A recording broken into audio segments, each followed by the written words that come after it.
Les évangiles contiennent plusieurs récits de l'apparition de Jésus après sa résurrection à ses disciples.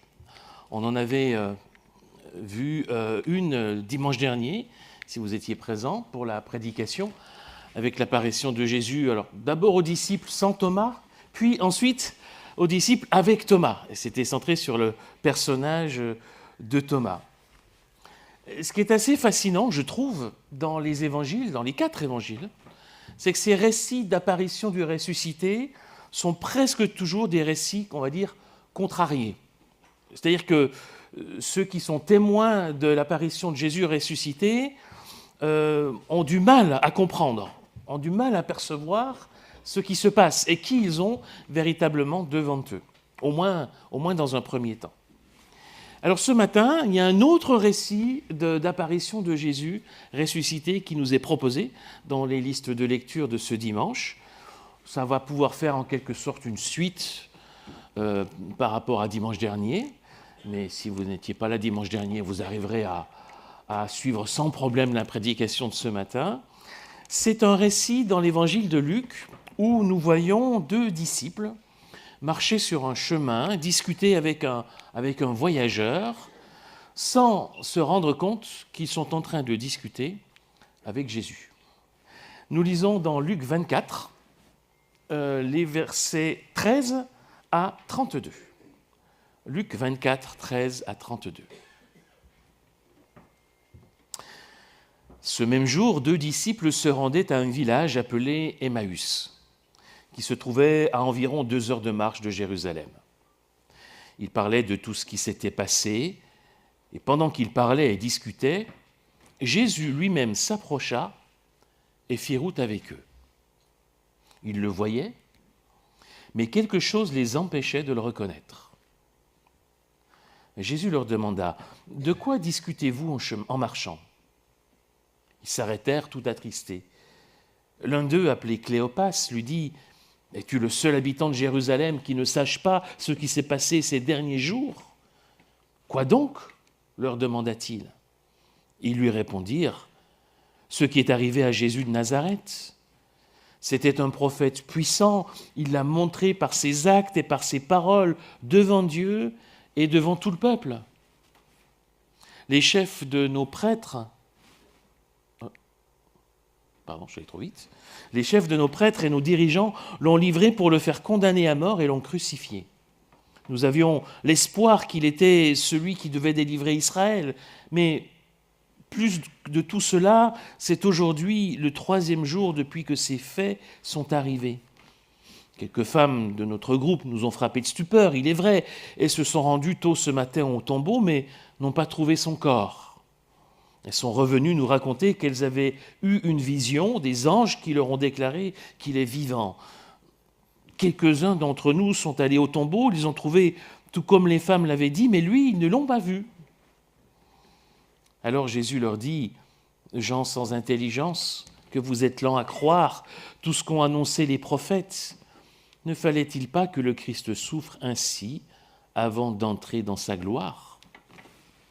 Puis il leur expliqua ce qui était dit à son sujet dans l'ensemble des Écritures, en commençant par les livres de Moïse et en continuant par tous les livres des prophètes. Quand ils approchèrent du village où ils se rendaient, Jésus fit comme s'il voulait poursuivre sa route. Mais ils le retinrent avec insistance en disant « Reste avec nous, car le jour baisse déjà et la nuit approche. » Il entra donc pour rester avec eux. Il se mit à table avec eux, prit le pain et dit une prière de bénédiction, puis il partagea le pain et le leur donna. Alors leurs yeux s'ouvrirent et ils le reconnurent, mais il disparut de devant eux. Ils se dirent l'un à l'autre, « N'y avait-il pas comme un feu qui brûlait au-dedans de nous quand il nous parlait en chemin et nous expliquait les Écritures ?» Ils se levèrent aussitôt et retournèrent à Jérusalem. Ils y trouvèrent les 11 disciples réunis avec les autres qui disaient « Le Seigneur est vraiment ressuscité, il est apparu à Simon !» Et eux-mêmes leur racontèrent ce qui s'était passé en chemin et comment ils avaient reconnu Jésus au moment où ils partageaient le pain. Voilà pour ce récit de l'évangile de Luc. On voit la trajectoire de ce récit qui part du désarroi, voire du désespoir des disciples, qui sont là complètement perdus après la mort de Jésus, en qui ils avaient mis tout leur espoir. Un désespoir qui enchaîne avec une incapacité à reconnaître celui à qui ils sont en train de parler, à savoir Jésus lui-même, ressuscité. Et puis ensuite, il y a le discours de Jésus qui va leur montrer comment la Bible annonçait les événements qui ont eu lieu, y compris sa mort et sa résurrection. Et enfin la révélation, au moment où Jésus partage le pain, la révélation que cet homme avec qui il parlait, cet homme qu'ils ont retenu pour qu'il reste avec eux, cet homme était en réalité Jésus. Et si Jésus disparaît à ce moment-là, le récit se termine dans la joie partagée des disciples qui étaient avec Jésus et de ceux qu'ils ont retrouvés à Jérusalem, qui annoncent qu'ils sont convaincus aussi désormais de la résurrection de Jésus. Donc on a un récit qui passe du désespoir à la joie, en passant par plein d'autres émotions. Mais quand on considère cette trajectoire globale, il y a aussi deux petits détails, deux précisions dans le texte qui peuvent attirer notre attention et sur lesquels j'aimerais attirer votre attention ce matin et qui peuvent donner peut-être encore un petit peu plus de relief à ce récit. La première précision, elle concerne la destination des disciples, ce qu'ils sont en train de faire. 2 disciples se rendaient à un village appelé Emmaüs, qui se trouvait à environ 2 heures de marche de Jérusalem. Voilà, littéralement, c'est 60 stades. C'est une unité de mesure de distance, donc ça correspondait grosso modo à 11 km environ. Pourquoi est-ce qu'on nous donne cette précision ? Qui quittent Jérusalem, ils vont vers Emmaüs, à 11 km environ. En quoi est-ce que c'est important de savoir ça ? On peut dire, 2 disciples étaient sur un chemin et puis ils ont rencontré quelqu'un. Non, on nous précise qu'ils quittent Jérusalem, qu'ils vont à Emmaüs, à 11 km de là. En fait, l'identification géographique du village biblique d'Emmaüs est assez, et même très incertaine. On a plusieurs hypothèses, les archéologues ont plusieurs hypothèses, mais aucune n'est sûre. L'étymologie, l'origine du mot Emmaüs pourrait signifier, c'est une hypothèse qui n'est pas inintéressante d'ailleurs, pourrait signifier source chaude.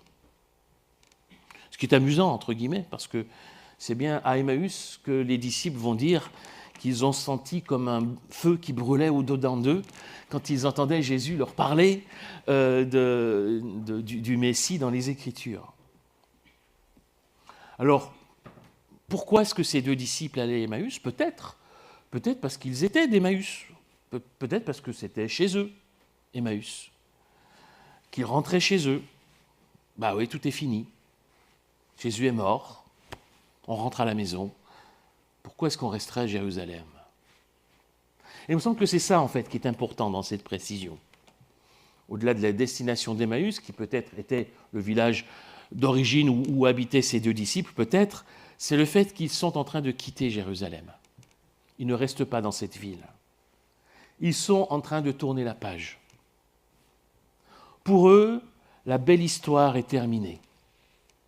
Jésus est mort. C'est fini.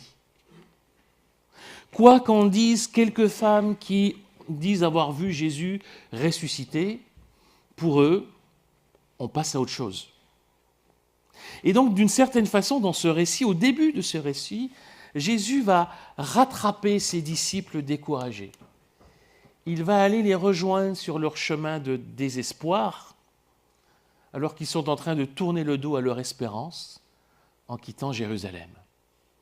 Il ne va pas les laisser sur ce chemin. Il va s'approcher d'eux, faire route avec eux pour leur faire changer de chemin. La deuxième précision, qui n'est pas inintéressante, c'est de s'interroger sur l'identité de ces 2 disciples. Qui sont-ils ? Il se trouve qu'il y en a un des 2 qui est nommé. L'un d'eux, appelé Cléopas, lui dit, c'est lui qui parle. Si on mentionne son nom, si on dit l'un d'eux était Cléopas, on peut imaginer qu'il devait être connu, identifié par les lecteurs de l'Évangile. Sinon, pourquoi mentionner son nom et l'autre d'ailleurs reste anonyme? Qui est ce Cléopas? Est-ce que c'est le même qui est mentionné dans l'Évangile de Jean, où on parle d'un certain Clopas? Clopas, Jean 19, 25. Près de la croix de Jésus se tenait sa mère, la sœur de sa mère, Marie, la femme de Clopas, et Marie de Magdala. Autrement dit, il n'est pas impossible, c'est une hypothèse, on n'est pas certain, mais il n'est pas impossible que ce Cléopas de Luc soit le même qui soit le mari d'une des trois femmes, d'une des trois Maries qui était là, présente au moment de la crucifixion de Jésus, témoin privilégié de la mort de Jésus, mais aussi témoin privilégié de sa résurrection. Puisque on nous parle chez Luc d'une Marie qui alors est appelée, non pas cette fois-ci femme de Clopas, mais mère de Jacques, qui est avec Marie de Magdala et Marie, la mère de Jésus. Et donc, c'est une hypothèse, on est d'accord. Mais si c'est le cas, si Cléopas et Clopas sont la même personne, c'est encore plus troublant. Parce que ça voudrait dire que Cléopas, qui ici est en train de quitter Jérusalem parce que tout est fini, parce que Jésus est mort, serait alors le mari d'une des femmes qui, le matin même, a été témoin de la résurrection de Jésus. Une de ces femmes que les disciples n'ont pas voulu croire. Que son mari même, peut-être, n'a pas voulu croire. Ça ajoute encore peut-être au désarroi, voire au désespoir de ses disciples. Il n'a même pas cru sa propre femme. L'autre disciple, c'est qui? Eh bien, on ne sait pas. Il reste anonyme dans le texte, dans le récit. On ne donne pas son nom. Pourquoi est-ce qu'il reste anonyme? Alors on pourrait se dire, c'est parce qu'il n'est pas connu. Ça, c'est possible. Mais du coup, ça induit aussi dans la façon de raconter le récit, ça ouvre une porte, ça ouvre une fenêtre. C'est peut-être une façon de nous inclure, nous, dans le récit. Ce disciple qu'on ne nomme pas, ça pourrait, d'une certaine façon, être nous. Comme si Luc nous invitait à rejoindre Cléopas sur ce chemin pour comprendre son désarroi, comprendre son déboussolement, pour laisser Jésus aussi nous rejoindre sur notre route. Et ça nous permet, si on s'immerge en quelque sorte dans ce récit, de mieux percevoir peut-être le contraste saisissant entre la situation initiale et la situation finale. J'ai déjà un petit peu évoqué, mais le désespoir qu'on trouve au début est contrebalancé par la joie extraordinaire à la fin. Et vous voyez qu'à la fin du récit, dès le moment où ils comprennent que ce voyageur qu'ils ont rencontré était en réalité Jésus, ils se lèvent, ils repartent à Jérusalem. Et il faut bien noter que juste avant, on nous avait dit que le soir était en train de tomber. Et dire, reste avec nous, il y a la nuit qui approche. On va aller se protéger, on va aller dans la maison. Mais là, il n'y a plus de soir, il n'y a plus de nuit qui compte. Quand ils comprennent que Jésus est ressuscité, eh bien, peu importe le soir, peu importe la nuit, ils retournent à Jérusalem, à 2 heures de marche. Ils vont voyager, même la nuit, ce qui ne se faisait pas à cette époque. Il n'y avait pas des lampadaires ou je ne sais quoi d'autre encore. Donc, même à la nuit tombée, ils reprennent le chemin parce que la joie est trop grande. Et ils vont retrouver à Jérusalem les autres disciples qui, eux aussi, sont dans la joie. Ils les ont quittés dans le désarroi, le même désarroi qu'eux. Ils les retrouvent dans la joie parce que désormais, les autres disciples aussi sont convaincus que Jésus est ressuscité. En effet, nous dit le texte, ils sont apparus aussi à Simon, c'est-à-dire à Pierre. Alors, on va passer un peu vite sur les relents un peu patriarcaux de cette remarque, parce que c'est quand même marrant, quoi. Les femmes, on les a vues, ils ont vu Jésus, mais on ne les a pas crues. Ah, mais quand c'est Simon, quand c'est un homme, on va le croire. Les choses changent, vous voyez. Bon, passons. Passons pour en rester quand même à la joie partagée par toutes et tous à la fin de ce récit. Jésus est ressuscité et tout le monde en est convaincu. Alors que retirer de cet épisode que j'ai un petit peu revisité avec vous, cet épisode, cette rencontre de ces deux disciples sur le chemin d'Emmaüs avec Jésus? Eh bien, en faisant écho à ce récit, je formulerai la leçon pour nous en une phrase que je vous propose. Jésus s'approche et fait route avec nous, mais nos yeux sont parfois empêchés de le voir. Ils finissent toutefois par s'ouvrir lorsque nous accueillons Jésus chez nous. Je vais reprendre cette phrase, les trois parties de cette phrase, comme trois aspects possibles d'une application de ce texte, une appropriation que nous pouvons en faire. Jésus s'approche et fait route avec nous. Cette belle formule qu'on a dans ce récit, me semble-t-il, va au-delà même du récit lui-même.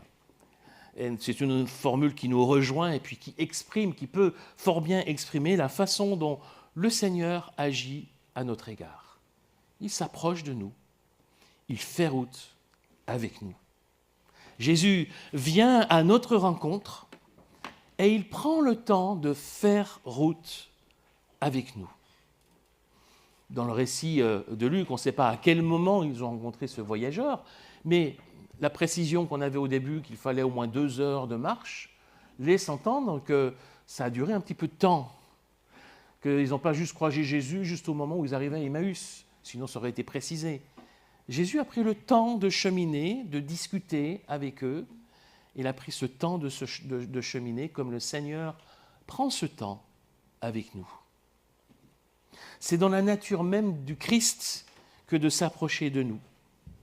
Jésus, c'est le Fils de Dieu devenu homme. Il est devenu l'un des nôtres, humain parmi les humains. Il ne pouvait pas plus et mieux s'approcher de nous. Et il continue de s'approcher de nous aujourd'hui. Il le fait par son esprit, qui nous rejoint, qui vient même habiter notre cœur.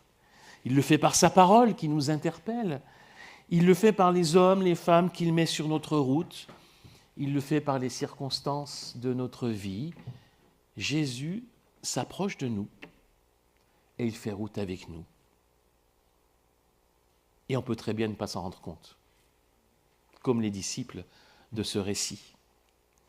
Mais même si on ne s'en rend pas compte, il est là et il fait route avec nous.